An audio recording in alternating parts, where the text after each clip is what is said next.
Welcome to the Human Capital Innovations Podcast, your go-to source for personal, professional, and organizational growth and development. We hope you tune in often for all things people management, organizational development and change, organizational leadership, and social impact related. Maximize your personal and organizational potential with Human Capital Innovations Podcast.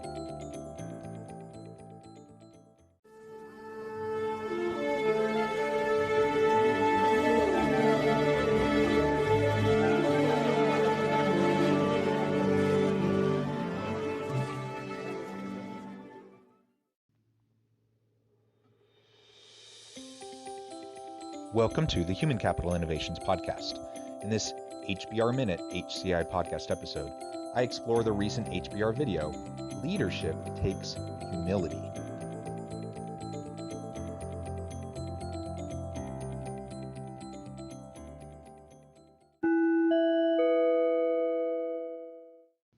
Welcome back to the Human Capital Innovations Podcast. It's great to be with you again today for this HBR Minute HCI podcast episode. Today I'll be exploring the recent HBR video, Leadership Takes Humility. Tim Westergren, co-founder of Pandora, believes that the most effective leaders are humble. They learn by doing. I tend to agree with him, and so I'll be exploring his thoughts and adding to them some of my own thinking as we digest and really pick apart this short HBR video.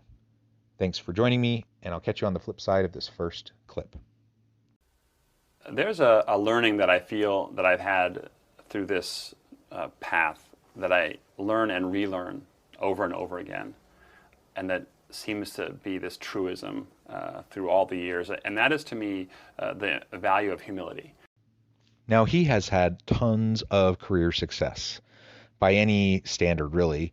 People look to him as an example, and he's worked with some great organizations. And the very first thing he points out, the thing that sticks out to him most that he's learned and relearned over time, is the value of humility.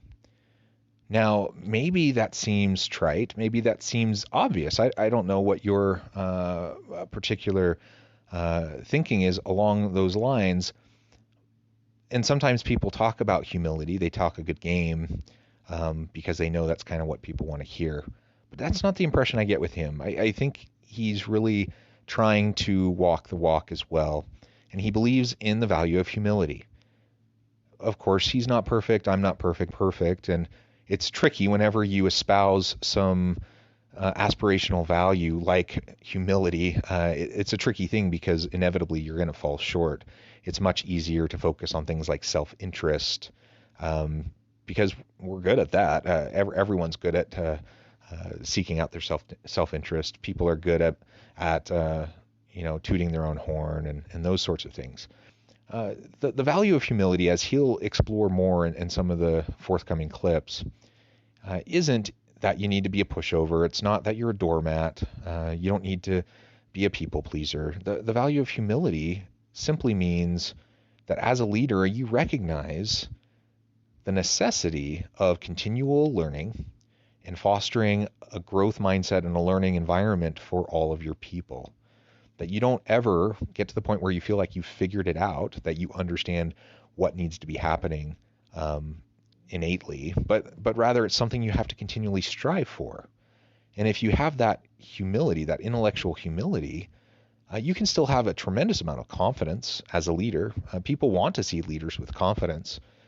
You can have a lot of skills and knowledge and capabilities, a wide range of competencies. And you can be proud of those things, and you can demonstrate your confidence in those things to your people. But ultimately, if we're humble, again and again, we'll come back to our people. We'll ask them the questions. We'll lean on their expertise. We won't assume that we know everything. And we will foster that environment of continual learning. When you run a business, you're faced with an enormous amount of uncertainty and experimentation. It's an adventure. And you really don't know what you're doing. You learn it in the doing of it. I think it's like being in a car driving at night on a windy road. It just sort of unfolds in front of you. And I think there's no more important characteristic to bring to that than humility, to sort of know that you don't know pretty much what you're doing. If we can first recognize that we don't actually know what we're doing, we're, as business leaders, as entrepreneurs, we're building the plane while we're flying it. There's a tremendous amount of uncertainty. And even if we've had past successes in other organizations and other roles, the particular context that we're in right now, probably we've never seen before. Even if we were in the exact same kind of role at a very, very similar kind of an organization, things still change. The context around us changes. The people within the context changes. There's just a tremendous amount of uncertainty and so many variables at play that we have to have that intellectual humility in order to be able to face each challenge anew, to be willing to recognize and acknowledge, yeah, I don't know. You can certainly lean on your past experience, your understanding, the mental models that you've used in the past to find success, but ultimately you don't know, and you have to rely on the expertise of the good people that you surround yourself. Great leaders surround themselves with great people. Great leaders develop and support their people and ultimately lean on the expertise of their people. All of that takes humility. And no question about it, many people rise to the level of power, prestige, and high leadership roles and executive roles, but they've never learned this one truism. That is that humility is at the core. If your desire, your number one guiding motivation is to gain more power, more influence over others, chances are you're not going to have the humility necessary to lead within the messiness in the complex times that your organization faces. On the flip side, if you can foster that humility, you can learn, you can iterate, you can build that plane while you're flying it. You can figure out what's working, what's not working, and learn and grow and ultimately continue to innovate. And that will allow you to find success in the marketplace. And it starts with people sitting next to you.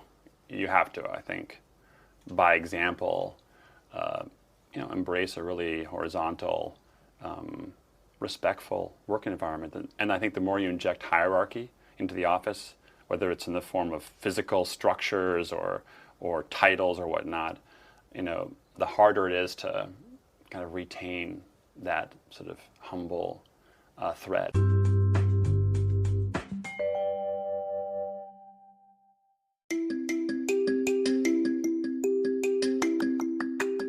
I'm excited to announce the publication of my new book from HCI Press, Bluer Than Indigo Leadership: The Journey of Becoming a Truly Remarkable Leader. Early in my adult life, I learned about an Asian proverb that translates as bluer than indigo. If you think about the color indigo, it is a brilliant, deep, and vibrant blue, what some would call the bluest of blues. To have something that is bluer than indigo is rare and truly remarkable. Contrary to popular myth, there is no one-size-fits-all or cookie-cutter approach to effective leadership. There's no silver bullet, no secret sauce, no go-to model that will solve all of our problems. The truth is, great leaders have all had their unique strengths and flaws, and have all had to discover and then pave their own distinctive path in their life's journey to fulfill their leadership potential. Bluer Than Indigo Leadership will help you discover your own path and explore those ordinary, everyday actions that will help you respond to an uncertain future and produce extraordinary results for individuals, teams, and organizations.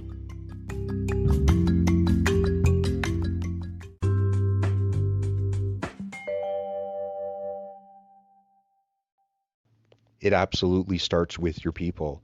You model the behavior, you model the attitude, you model the humility for the people around you, and how you respond and act to them, and the humility that you demonstrate will trickle down to them, and they'll be able to see it, and you're giving them permission to also act with humility around their people. Ultimately, every organization has some sort of a hierarchy, but to the extent that you can break that hierarchy down, you can flatten it, or at least create a cooperative work environment where people look past the formal hierarchy and look more towards the relationship building that needs to occur in order for people to work well together. get past the titles, get past the reporting lines, and just what makes sense for this project, for this initiative, what makes sense for what we're trying to create for the customer or for our business partner. Ultimately, if that's the mindset, rather than boundary maintenance and I need to make sure everyone knows what my position title is and who reports to me and how important I am. If that's what we're focusing on, man, we're wasting so much time and energy. And guess what? The people that report to us are going to focus on the same things. But we can get past that. We can demonstrate that stuff doesn't really matter. There's a time and a place for structure and for hierarchy and for formal roles. But most of the time in the day-to-day, we don't want to be working behind those kind of walls. We want to break those down. We want to break down the silos. We want to demonstrate repeatedly to our people that we see ourselves as one of them, and that we value them, that we're going to work to develop them and to empower them, and we expect them to do the same with their people. So surround yourself with excellent people. Surround yourself with very capable, very confident, but also very humble people who are willing to continually learn and who are willing to get past, the formal titles and not get stuck in this constant race for, trying to one up each other and position themselves in front of their colleagues. That kind of competitive environment, to a certain extent, can provide some motivation, but for the most part, it just becomes dysfunctional, and people have undermining behaviors that ultimately can really hurt the team and the team's performance and certainly the innovation. So let's focus on the most important things, and that is working together, collaborating, cooperating, and ultimately collectively, we're going to be able to come up with greater solutions than we could ever come up with ourselves. And that starts with humility. And I really do think that people are very, very motivated by leaders who they view as humble.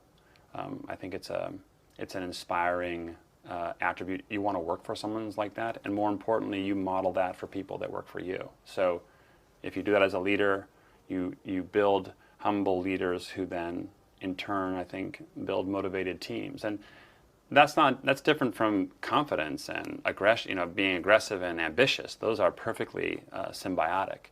But I think underneath that all, if you retain humility, you have a good shot at it. Again, it's not equating humility with being a doormat, being a pushover, being a yes man, a people pleaser. Being humble brings with it, I believe, a confident calm, a self-assurance. I don't need to puff out my chest. I don't need to spread my feathers to make myself look good in front of other people. I can just let my behavior, my results speak for themselves. And ultimately, that becomes my focus, is how do I perform and how do I help the people around me perform? When I'm humble, that's really my focus. When you have arrogance, or when you're really caught up in the image that you're portraying and positioning yourself in power and those sorts of things, then often you spend a lot more time focusing on the political games going on in the organization rather than actually performing. Now, I'm not naive enough to think that we don't have to, navigate political messiness and complexities. But I do believe that if that's our number one focus, we're going to shortchange ourselves, our own potential, but also the potential of those people around us. So let's model for the sake of our own health and our own happiness and well-being, let's practice humility, but let's model for our people how to be humble. Give them permission to do the same. Chances are most of the people they've worked with in the past, most of the leaders they've worked with in the past, had that faux confidence, which is arrogance, the opposite of humility, which ultimately people do not find motivating or inspiring. Rather, let's foster humility. Give them permission to also be humble and continually hungry for learning and knowledge, willing to coach and mentor and support the people around them, willing to develop their people. That is the humble servant leader, and that is inspiring. People love to work for people, for leaders like that. Again, that's not to say, as I said at the very beginning of this episode, that's not to say that you're going to be perfect. Espoused values like humility, that's a hard thing to live up to. You're not always going to get it right, and sometimes you're going to come across as cocky or arrogant. And sometimes your ambition, sometimes your drive will be seen by some as you being arrogant. But if you are constantly coming back to reassuring people that you don't think you're better than them, you're just focusing on performance. You're just focusing on getting things done and making a difference in the lives of those around you. And if you're continually investing in those relationships with others, they will recognize the humility in you, and they will want to work with you. They will want to work for you, because they know working for you doesn't mean that you put yourself above them, but they know that they're co-creators in the process of doing the work that needs to be done for the organization. I completely agree with them. I think humility is the number one attribute of a really great leader. Without it, I think we can go through the motions, we can look the part, but ultimately we're going to fall flat. We're going to fall short. Thank you for joining me for this episode of the Human Capital Innovations Podcast. As always, I hope you stay healthy and safe, that you can find meaning and purpose at work each and every day, and I hope you have a great week.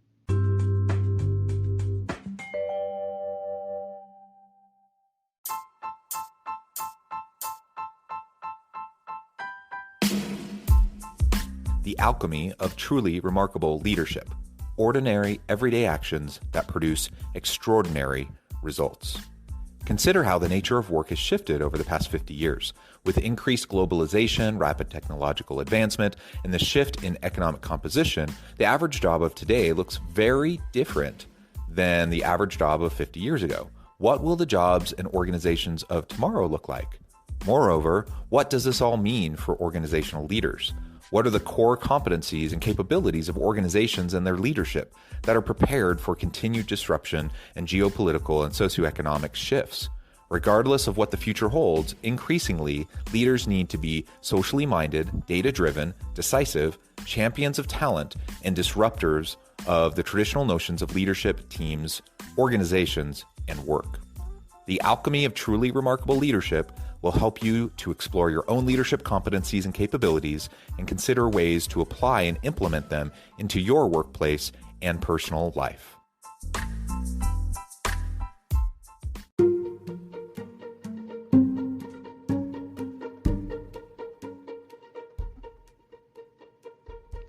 Check out Human Capital Innovations magazine, Human Capital Leadership. Human Capital Leadership is a free, interactive e-magazine with the mission to help individuals, leaders, and organizations find innovative approaches to maximize their human capital potential. We publish issues quarterly in August, November, February, and May. Take a look at the latest issue and let us know what you think.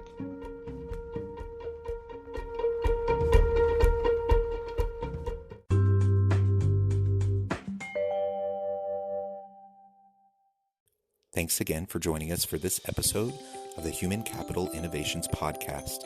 I hope you stay healthy and safe and that you have a great week.